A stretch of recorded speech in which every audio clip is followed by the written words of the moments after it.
வணக்கம் மக்களே. எடப்பாடி பழனிசாமியிடம் அமித்ஷா வைத்த முக்கிய டிமாண்ட். தமிழக அரசியலில் ஏற்பட்ட திடீர் பரபரப்பை பற்றி தான் இந்த வீடியோவில் நம்ம விரிவான ஒரு தொகுப்பாக பார்க்கலாம் வாங்க.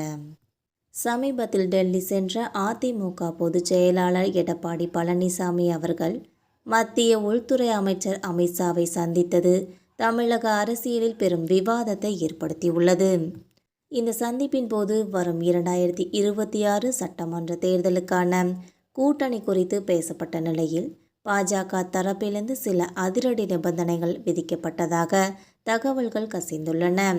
குறிப்பாக வெற்றி பெற்றதால் தமிழகத்தில் கூட்டணி ஆட்சி அமைக்கப்பட வேண்டும் என்றும் தமிழக அமைச்சரவையில் பாஜகவிற்கு 3 முக்கிய அமைச்சர்கள் பதவிகள் வழங்கப்பட வேண்டும் என்றும் அமித்ஷா அவர்கள் கோரியதாக கூறப்படுகிறது. பாஜக தரப்பு குறிப்பாக இந்து சமய அறநிலையத்துறை மற்றும் கல்வித்துறை உள்ளிட்ட முக்கியமான இலாக்காக்களை தங்களுக்கு ஒதுக்க வேண்டும் என்று விருப்ப பட்டியலில் வைத்திருப்பதாக தெரிகிறது.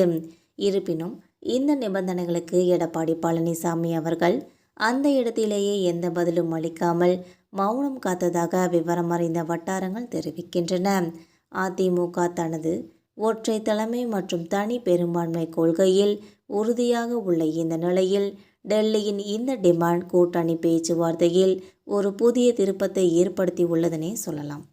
இது ஒரு புறமுக்க, இன்னொரு பக்கம் அதிமுக பொதுச் செயலாளராக எடப்பாடி பழனிசாமி அவர்கள் தேர்வு செய்யப்பட்ட விவகாரத்தில் சென்னை உயர்நீதிமன்றம் பிறப்பித்த உத்தரவை எதிர்த்து உச்சநீதிமன்றத்தில் மேல்முறையீடு செய்யப்பட்டுள்ளது.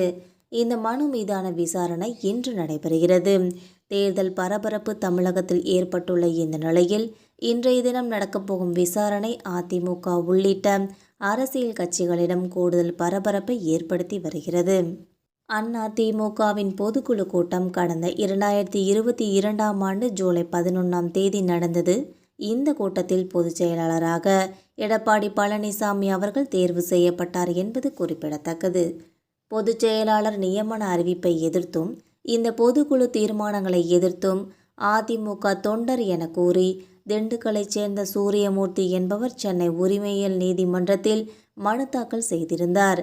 அதில் அதிமுகவின் விதிகளின்படி பொதுச் செயலாளர்களை உறுப்பினர்கள்தான் தேர்ந்தெடுக்க வேண்டும்.